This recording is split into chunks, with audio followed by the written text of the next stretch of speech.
what are you willing to give up? If you turn over America to its devices, if you decide that it's narcissistic and you say, I'm not going to play, I'm going to notice the double binds, and I'm going to focus on myself, you also have to do the self-reflection to say, why was the narcissist effective? What was it that drew me to them? And the part that I'm still working on and figuring out is that there's something in this African American identity.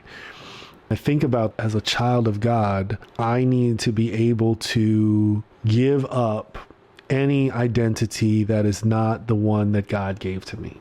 So whether it be affiliation with an organization, whether it be a role that I have, whether it be the business that I founded, whether it be the family that I have, like Abraham was asked to give up his firstborn, like God is saying, don't have any of these things, these roles, these titles, these physical objects, nothing comes before God. And so what is the thing for us that comes before God that might have been the idol that the narcissist can identify and use against us?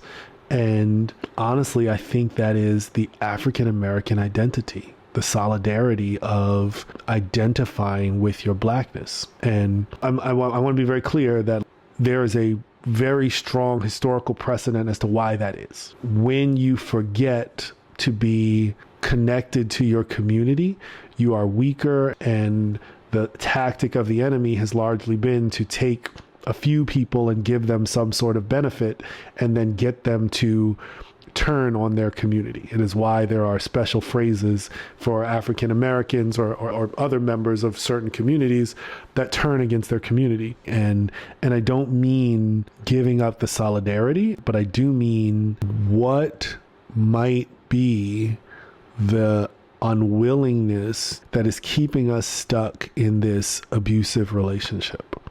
What is it that we're holding on to? The narcissist goes after your children as the last thing, because it knows that your relationship with your children and the desire to be seen as a good parent is one of the strongest drives. And so the willingness to be able to give that over to God and to trust God and to say, God, you know what you're doing here. I trust you with my children. I trust you with my future. I trust you with whatever it is that is outside of my control. And if this entity, this demon, this principality, this evil is trying to place me in a position where I am under my own choosing going to do something that is going to perpetuate this problem for generations, then I'm going to make a different choice. I'm going to face the fiery furnace. I'm going to walk into the lion's den, and I'm going to depend on my God to deliver me. There's a need for us to be able to have that sort of faith, that sort of conviction.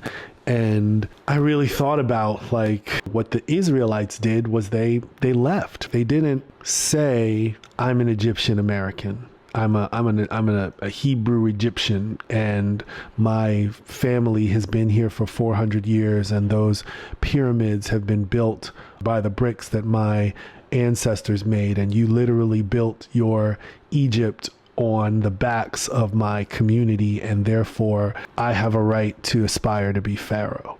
I have a right to want to be part of this community. They said, we're leaving, and we're going to get up and leave, and we're going to do it in a manner that ultimately you will give us what it is that you owe us, but we're not staying here underneath your dominion, underneath your power. As long as the nation of Israel was captive inside of Egypt, they were going to be subject to the principality that ruled over that area. And I don't know what that looks like. I don't know whether it's a geography. I don't know whether it's building part of that institution here. I don't know what it is, but I know that it's not asking for someone else to eventually, under the goodness of their heart, change the ways that they've shown you that they are. It is never going to change. Never. And until we decide that we're going to have a very different approach to this, we're going to be stuck in this cycle. I think that as an as a Black community, our responsibility is to pray and look for God's guidance and to say, where is it that we have been stuck?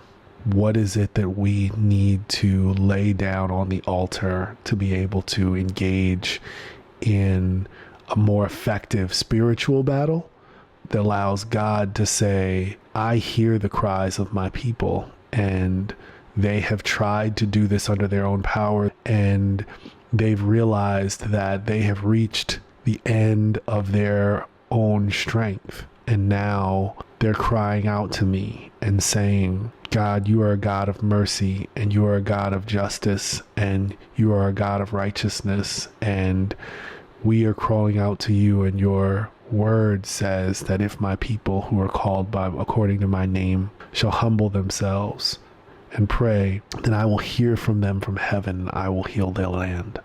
And so we need that. There's all sorts of folks who have put great thought into how do we build our own institutions, and it just seems that we wax and wane on the motivation for it, and then we get lulled to sleep. So I think you have to have the conviction that the narcissist is never going to change. The narcissist is who the narcissist is, and it's not your fault, and you're not to blame, and it's okay for you to decide that you're going to work on you, because they're most certainly working on them, and you have to give them over to God and say, God, I trust you to be able to change this person. Therapy is not going to work with them. Being nice to them is not going to work with them. Trying to find points of clarity with them is not going to point with them. Like negotiating with them and saying, well, here's some things here's some areas where we might agree, is not going to work with them, right? It does not function, right? So what are we willing to give up in order to get our power back? That's it.